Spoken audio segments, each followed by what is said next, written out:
Sessions at sunrise, a way to begin every morning. Most mornings, I'm up to see the sun, and I'm used to thinking and feeling in words. I wonder what will animate me today, or what will go away. I find myself in the realm of a hope dealer. I have no suit to put on, just learning to be me, not fancy, just a little clear. Am I doing all I can to preserve great leaders? Save geniuses? Am I doing all I can to bring great parents to children, great leaders to organizations? I ask myself this every morning. I ask the emerging sunrise to release me from shunning the mystery as the day unfolds, and the world does not have to be beautiful to work, but it is. So let's meet it where it is, pay close attention to things, and see possibilities. Welcome to Sessions at Sunrise. This is John Davidson, and thank you for listening to this podcast. The Sessions at Sunrise I created out of a journey that I started 4 years ago, creating a book called The Catalyst with 85 poems and essays and writings to show appreciation and love for my 3 children. And out of that, I love the early morning, and that every morning I love to watch the sunrise. And as I do, I find myself with a great start, filled in a certain way to enter the day. And I remember walking out of my home to go to work, and it was almost light, right? It's that time, that sort of twinkling time when the stars are still hung in the sky, and you're about to cross over into the beginning of the day, but there's still that sort of, the night is coming to the end. There's a certain gateway, I think, that we cross from that moment of the dawn, and then it enters the day. And there's a certain initiation that comes with that. So I took inspiration in the following. One morning, to the cold, clean air, I wonder if I'll ever get to the stars I see in their time. I await the expanse of the blue sky entering like warm bath water. The church bells of the plaza travel to find the way to every corner. If I were singing like they are, I'd be in heaven. Earth has all sides to offer. One morning, to the cold, clean air, I wonder if I'll ever get to the stars I see in their time. I await the expanse of the blue sky entering like warm bath water. The church bells of the plaza travel to find the way to every corner. If I were singing like they are, I'd be in heaven. Earth has all sides to offer. There's an irrefutable truth to entering the day from a place that's so honest that we come to terms with how powerless we really are. And it's almost too honest. It's so honest to ourselves that I think it actually triggers our nervous system to pretend that we can control the future and make predictions about the future. And so we play a little game with ourselves without looking. It's like we turn our backs on the real truth so that we can survive it. And there's a quality of forsaking possibilities when we do this. And I like to think that I am part in an actor in giving myself the possibilities without disturbing them. So what does that mean? Well, there's a certain quality of kind of cultivation. There's a reality check, a check-in with myself, that as I enter the day, I tell myself to be ready for anything and expecting nothing. And this is a quality of, I think, warriorship.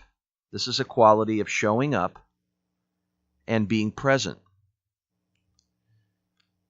And as I stand in the place of that, as I show up to that, I courageously remind myself that I don't have to like whatever comes in, the wild card of life, whatever plays out.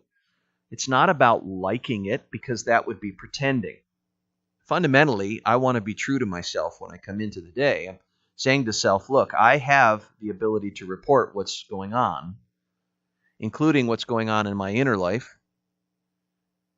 So it brings me to say that maybe the very first place to start is to start from being a human with all of our imperfections.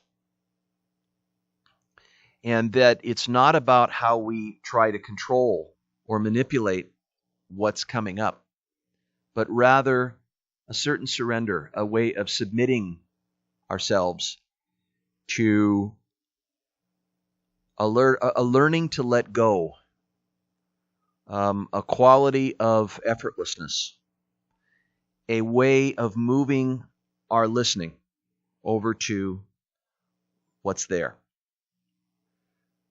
I also often remind myself at this moment that I am a soulful person, and that there is something in me that has the capacity to mindfully observe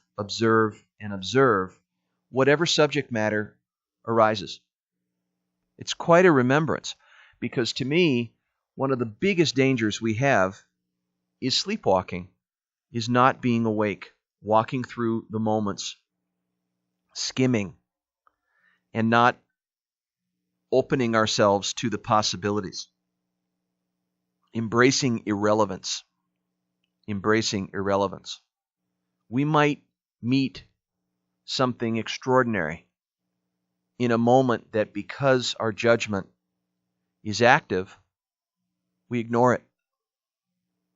Or because we're operating from the past, we're simply looking through the filters, the slides that we project on the wall from what we already know. Our memories distort and put dirt on our window. So, as I say this to you, you probably wonder, how does one hold themselves through all these trials and tribulations and ups and downs and the geometry of life? How do I stay and abide to living there? What's the skillful means? How do I have the stability to weather whatever arises? How do I take life in like that? Do I have to change my attitude? Do I have to call on some special allies or some special powers? How do I do that as a human being? And I think there may be an experience just for you. So I don't want to get into the arrogance of having the answer for you, because that's not wise, and that wouldn't be fair.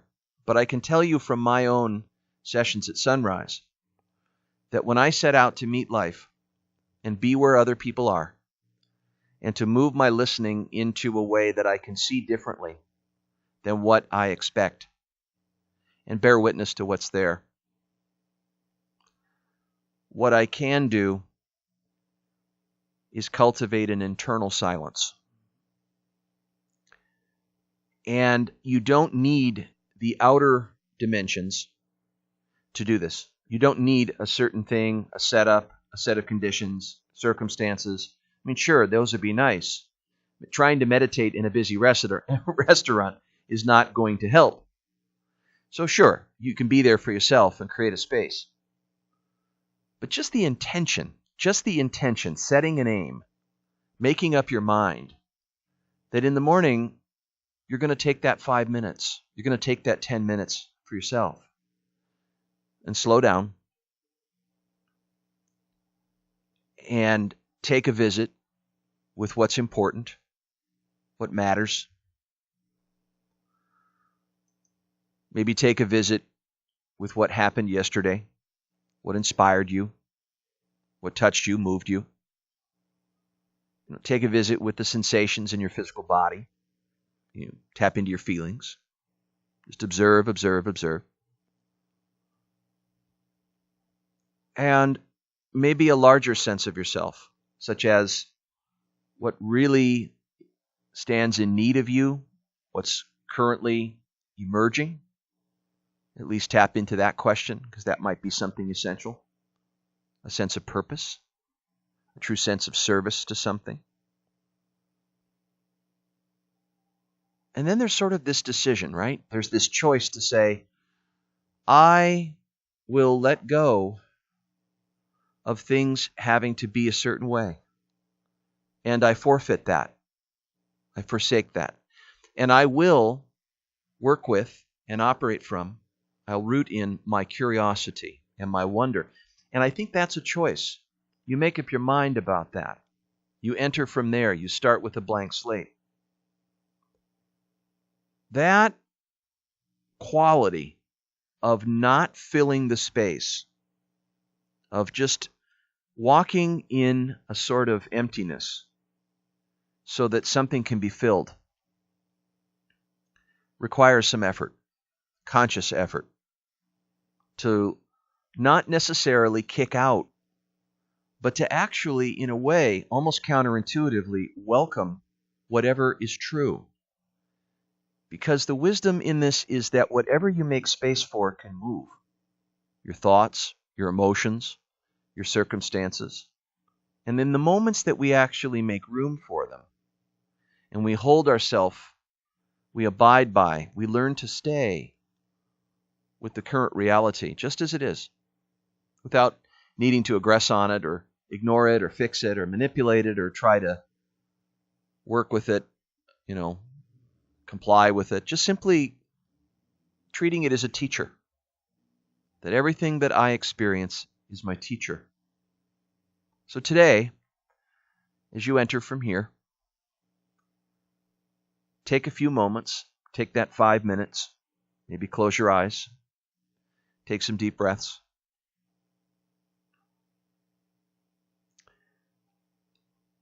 And realize that whatever happiness there is that's unintegrated doesn't need to be forced. It's held already in you. It's in the awareness that you have for what's quelling, what's trending in your life. And to intend the choice to be present from this one morning. And then as you go through the day, take 1 minute every hour to remember this. Take 5 minutes at the end of the day to have a visit with yourself. And then maybe take 5 minutes tonight and jot down a couple of thoughts and reflections. And tomorrow morning, 5 minutes, 1 minute every hour, and 5 minutes at the end of the day, and 5 minutes before you go to sleep. And I'll bet that invitation that I'm giving you to pay a visit to what matters to you, to what your inner life is saying, to your intuition, to your inner voice, to hear the way the world is, the nature of the way the world is going around you, the context, what it calls you to do, that tapping in is going to deepen meaning, a sense of service, and strengthen your courage to live forward into the mystery. So I wish you a courageous day, a day of connection, a day of holding yourself into what I just said. Thank you.